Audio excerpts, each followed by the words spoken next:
So I recently picked up this Xbox Series X from Walmart.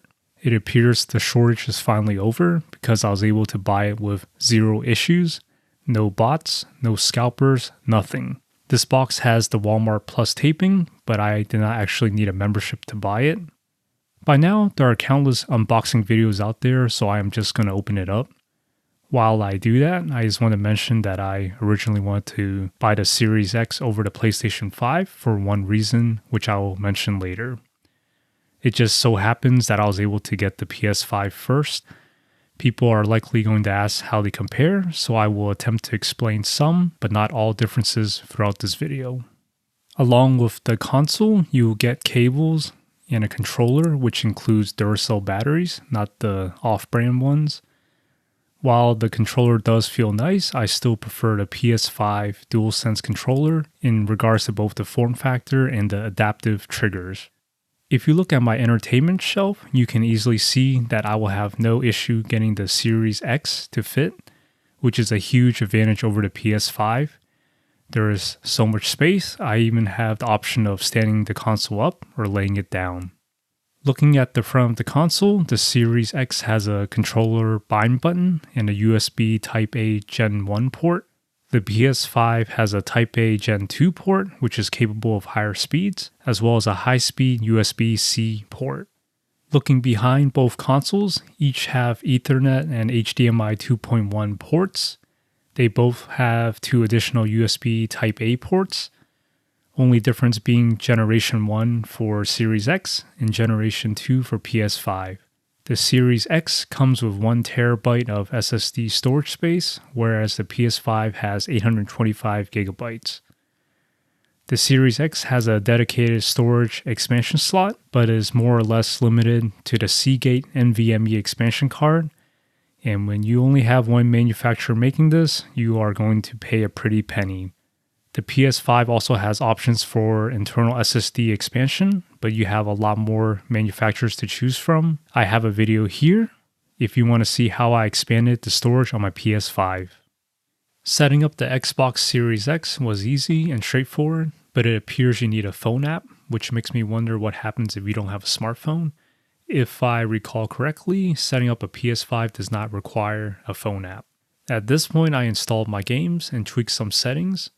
After playing with the Series X for a few weeks, here are my own personal opinions. For pros, it has an excellent form factor for what it can do. It will likely fit and match the surrounding decor without any issue. Second, Xbox Play Anywhere. It allows me to play certain titles on both my PC and console. My PC does not have an 86-inch monitor, and sometimes I just like to play games while lying on the couch. But I must admit, Play Anywhere is also the main reason why many hardcore PC gamers don't need an Xbox in the first place. It's just simply redundant. Biggest pro for me is the support for Dolby Atmos gaming. This is the sole reason why I bought the Series X and why I originally preferred it over the PS5. I specifically built this home theater room for object-based Dolby Atmos and used actual ceiling speakers wired to my receiver. The PS5 does not support Dolby Atmos except for Blu-ray movies. The first time I played Forza Horizon, I was simply blown away by the 360-degree sound feel. There was a part in the game where I was driving through the jungle and was scared shitless when lightning hit above me. You also will hear the helicopters flying overhead, and if you drive under a bridge, you'll hear the echo of your car's exhaust system. I was not sure if Atmos for gaming would be a hype, but I can confidently say it was worth it for me. It really is that good. As for the cons, the user interface is not as easy and intuitive as it could be.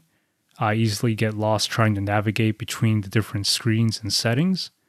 In all fairness, it could just be that I'm biased and used to PlayStation, so this may not apply to you. Second, the quick resume feature has some bugs. Again, in Forza Horizon, after quick resuming a game, I noticed problems trying to bring up the game menu and settings. As you can see here, pressing the controller buttons do nothing. This happens even after restarting the console and the game. Third, out of the box, no apps are installed, not even the Blu-ray player application. It seems trivial, but the first day I set up the system, I just wanted to test everything out, and everything needed an app of some sort. and it just so happened to be the one night where my internet was slow and it took forever to download everything. Here are some other considerations. I am using the Sony X90CH TV, and for some reason the TV does not support Dolby Vision and 120Hz gaming at the same time. This is because the TV has a certain HDMI setting where you have to choose either one or the other. It could be a firmware issue too, so if anyone has any feedback on this, please leave it down in the comments below. The receiver I am using is the Yamaha TSR-700 with the upgraded HDMI 2.1 chip. If you bought an older version of this receiver, check out the video here for how to send it back in for the upgrade. As for whether you should buy a Series X or PS5, it really depends on what games you play. I play both Forza and Gran Turismo, which are exclusives to their respective consoles.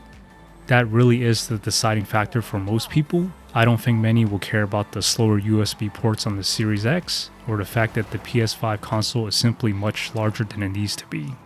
Finally, here's some bonus footage. I had so much fun with Forza Horizon 5 that I opted to buy the ugly looking limited edition controller. Obviously, the game has been released for a while now, so the controller is sold out at many places, and the scalpers have already started reselling them for well over $100. I bought mine from Adorama for retail price, and I know it's brand new because it included the DLC code that works. This started out as a DIY car channel, so this controller has some features that a lot of enthusiasts can relate to. The rubber grip on the back is really nice, and you will notice the difference over the normal controller. Honestly, this is the only real reason I would buy this again. The bottom left corner is transparent, and you can see the vibration motor, which is supposed to mimic an engine piston. On the back is the Forza Horizon logo, but if you get an aftermarket battery pack, most of those come with their own plate, and this goes away. Check for any issues. Just like with the normal Xbox controller, some people report difficulty pressing the buttons or using the directional pad. Mine was okay, so I got lucky. I hope you found something interesting in this video today. If you did, please like and subscribe, and I will see you all next time.